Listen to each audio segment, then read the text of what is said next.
નમસ્કાર મિત્રો, ફરી એકવાર આપણી યુટ્યુબ ચેનલ પર નવા વિડીયો સાથે આપનું હાર્દિક સ્વાગત કરીશું. જો તમે આ ચેનલ પર નવા હોય તો આપણી ચેનલને સબસ્ક્રાઇબ કરી લેજો કે સરકારી પર પહેલ અત્યારે નવી અપડેટ્સ મળતી રહે.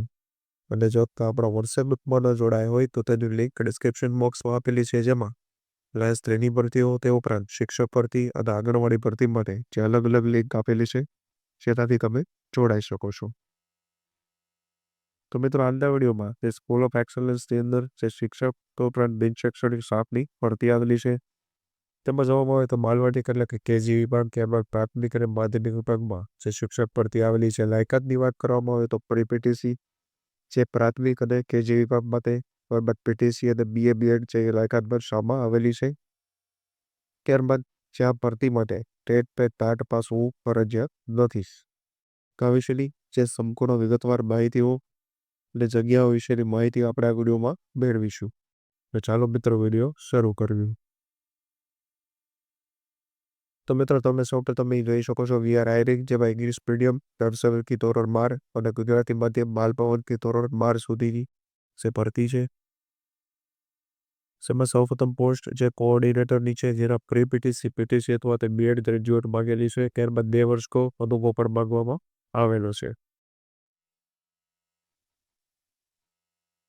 ટીચર્સ કેજી એટલે કે બાલવાટિકા શિક્ષણ માટે પ્રી પીટીસી, ત્યારબાદ પ્રાઇમરી ટીચર માટે જો પીટીસી બીએડ અને ડીએડ ગ્રેજ્યુએટ માંગવામાં આવેલી છે. ત્યારબાદ સેકન્ડરી માટે અને હાયર સેકન્ડરી માટે પણ જે બીએડ અથવા તો ડીએલઈ ગ્રેજ્યુએટ માંગવામાં આવેલી છે. એનો અનુભવ તમે જોઈ શકો છો.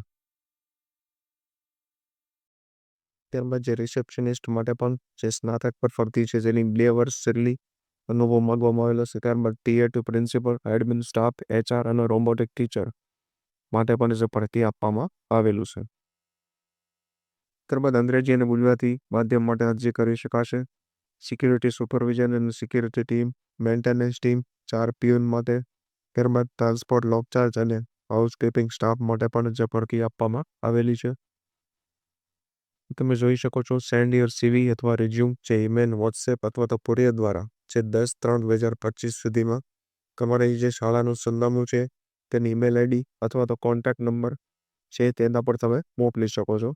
તો ક્વોલિટી થોડીક નબળી હોવાથી તમને આની પીડીએફ જે છે આપણા વોટ્સએપ ગ્રુપ પરથી મળી જશે. તો ત્યાંથી તમે જે અરજી કરી શકો છો. એ તમે કહી શકો છો જે પીપી સોવાણી સ્કૂલ ઓફ એક્સલન્સ જે શાંતિનથી એજ્યુકેશન ટ્રસ્ટ બારડોલીની અંદર આવેલી છે. કઈ સંપૂર્ણ માહિતી આપણે મેળવી તો તેની પીડીએફ આગળ જણાવ્યું તેમ આપણને વોટ્સએપ ગ્રુપ પરથી મળી જશે. તો આજના વિડીયોમાં બસ આટલું. ફરી મળીશું નવી માહિતી સાથે.